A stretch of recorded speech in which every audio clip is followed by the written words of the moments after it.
Hey there, YouTube friends. Welcome back to Horticulture Geek. I'm Ray, and thank you so much for joining me today here on the channel. I have a special treat in store for you guys today. I'm currently standing in the beautiful entrance pavilion to the Hatcher Garden in Spartanburg, South Carolina. We're here to tour this garden today, and I thought I would bring you guys along with me so you can see all the beautiful things that this garden has in store. So sit back, relax, and let's go take a walk through the garden.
No.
All right, one of the things that I'm already loving about this garden, which I wanted to stop and point out, is their incredible use of evergreen structure, specifically conifers, along with just the layering effect of their deciduous species that they've planted in this garden.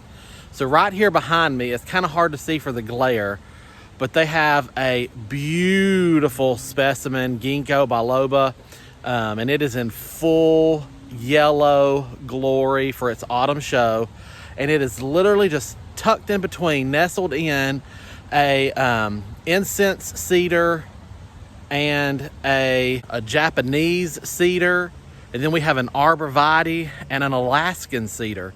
So we have multiple different kinds of conifers, evergreens here. We've got deciduous trees planted in amongst them for show and texture, and then they've got some things planted along the borders, along the grounds, again, just to give you more layers, more texture.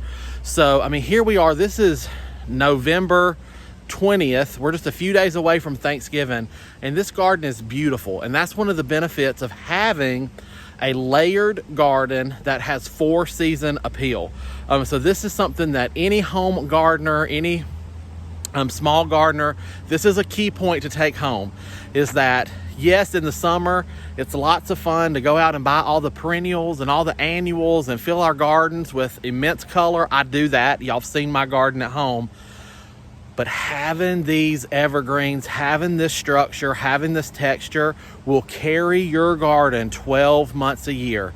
So think about that. Use things like this as an example.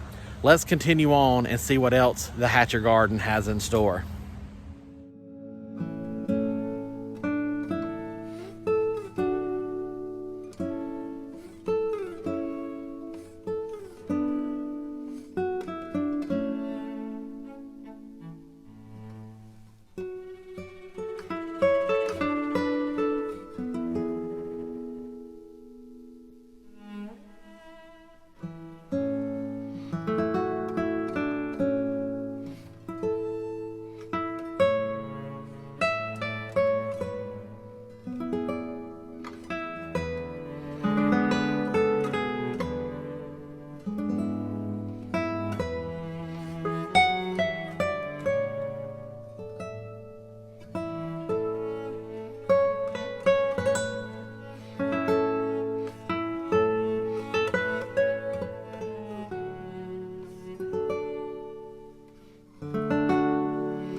I wanted to stop and pause here for just a moment and highlight this beautiful Camellia sasanqua. This is a fall blooming camellia. If you're familiar with camellias, you have sasanquas and japonicas. This is a sasanqua right here. It is not a tagged plant species, so I don't know the specific variety. Based on the flower, I'm assuming it's something like October Magic because it has more of an orchid shaped bloom. October Magic is a widely huge variety. I think it's a southern living plant. This may not specifically be that variety, but this is still just a beautiful, beautiful species to look at here. And what a nice specimen it is. They have let this camellia go wild. It's received no pruning, and so it's much bigger than the camera shot will allow. It's easily 15 feet tall and probably 5 to 10 feet wide. It is in full bloom, full show, and it is absolutely stunning. I'll flip the camera around and give you an up close of the flowers.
One of the other things about this garden that I'm really enjoying is there is seating everywhere.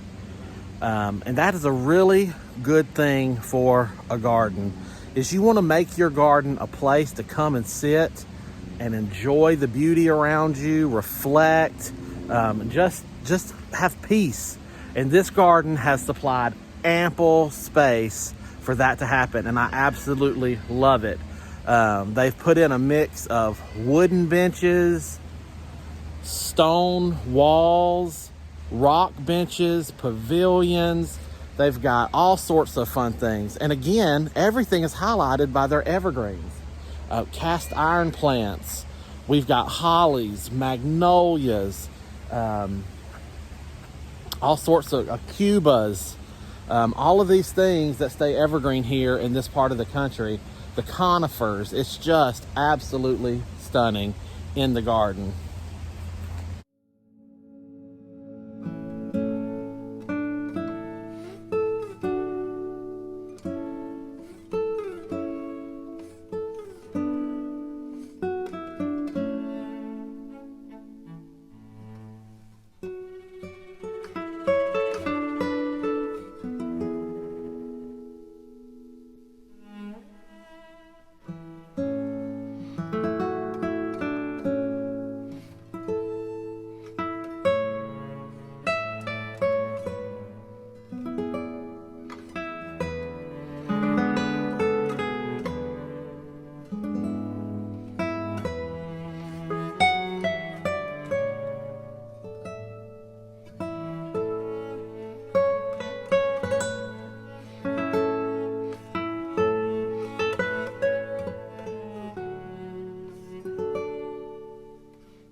wanted to stop right here and point out these beautiful drifts of hellebore or Lenten rose that are on the ground here.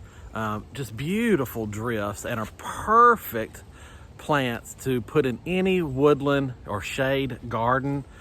Here they've used them as border plants on either side of this pathway and then used it again there, and they just stand out and look really, really good.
Here is another fun aspect of gardening that I wanted to point out because they've done it really well here, and that is to not have your paths straight.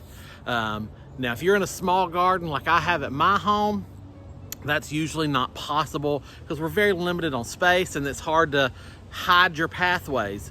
But in a large woodland garden like this, they have done a textbook example of having you weave through the forest, having twists and turns, and they've put plantings such as this large one behind me at corners so that you have to experience the path as you meander around it. You can't just see all the way down it. And the goal there is that you enjoy the garden that you're in and you get to be excited and experience new sections as you move through it, as opposed to just having a wide angle shot and breezing through the garden. So if you have the space to meander a path and plant things that will hide the obstruct the view to create interest and texture and that mystery around each turn, please do it. It really makes a garden magical, special, and memorable.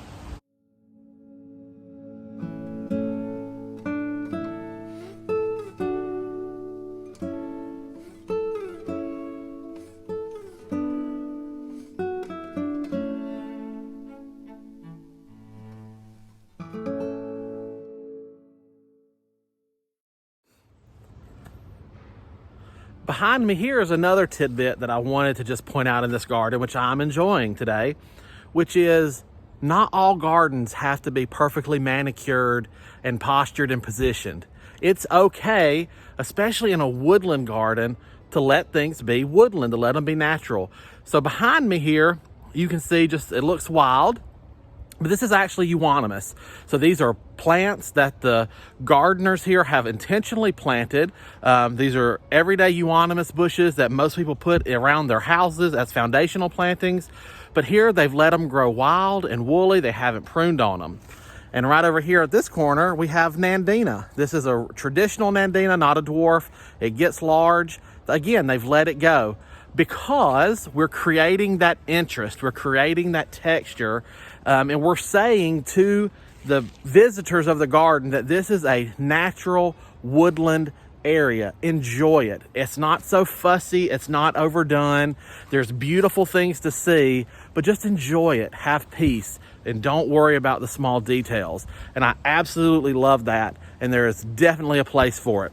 Now, there's also a place for the perfectly manicured, formal English type gardens, but that's not here. And so that's a decision that most gardeners will make, is which direction you're going to go. Are you going to go the hard, rigid lines, formal? Or are you going to go the soft, overgrown, lush, woodland, natural look? So this garden is doing it well on the natural woodland look. Let's keep going.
All right, the last thing about this garden that I want to point out as a fun to-do list item for anybody out there who's wanting to create their own garden is obviously water. As you've seen as I've walked around this garden, water has been a constant theme. They have meandering streams and little waterfalls and ponds all through the entire garden. Now, obviously, not every garden has space for ponds and streams and fountains and waterfalls, but every garden has space for some type of water feature and for the sound of water movement. In my own garden, for example, you've seen me build a water fountain out of a pot. I have a store-bought water fountain. I have a concrete water fountain. So I have several water features, small, tucked around my small garden, because water is important.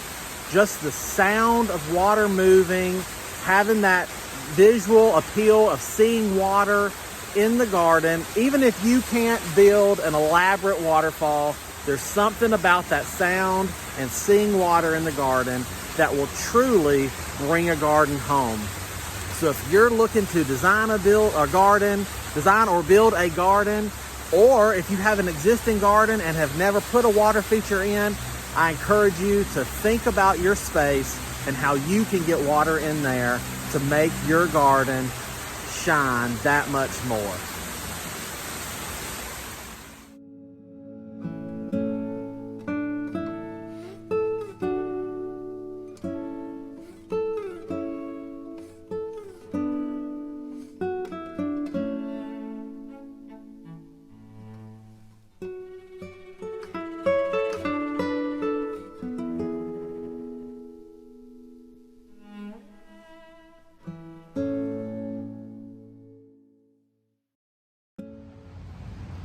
Now, if you have the pleasure to visit here to Hatcher Gardens in Spartanburg, South Carolina, I encourage you to donate to this garden, and you can purchase plants from them.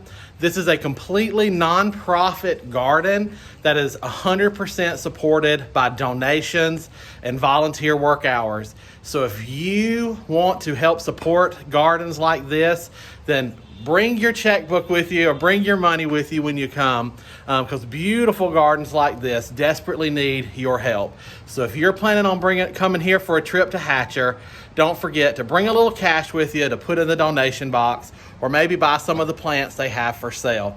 Let's get back to the garden tour.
All right, guys, here we are at the scenic overlook deck at the Hatcher Garden, and I thought this would be the perfect spot to end this video for today. I hope you've enjoyed walking through the Hatcher Garden with me.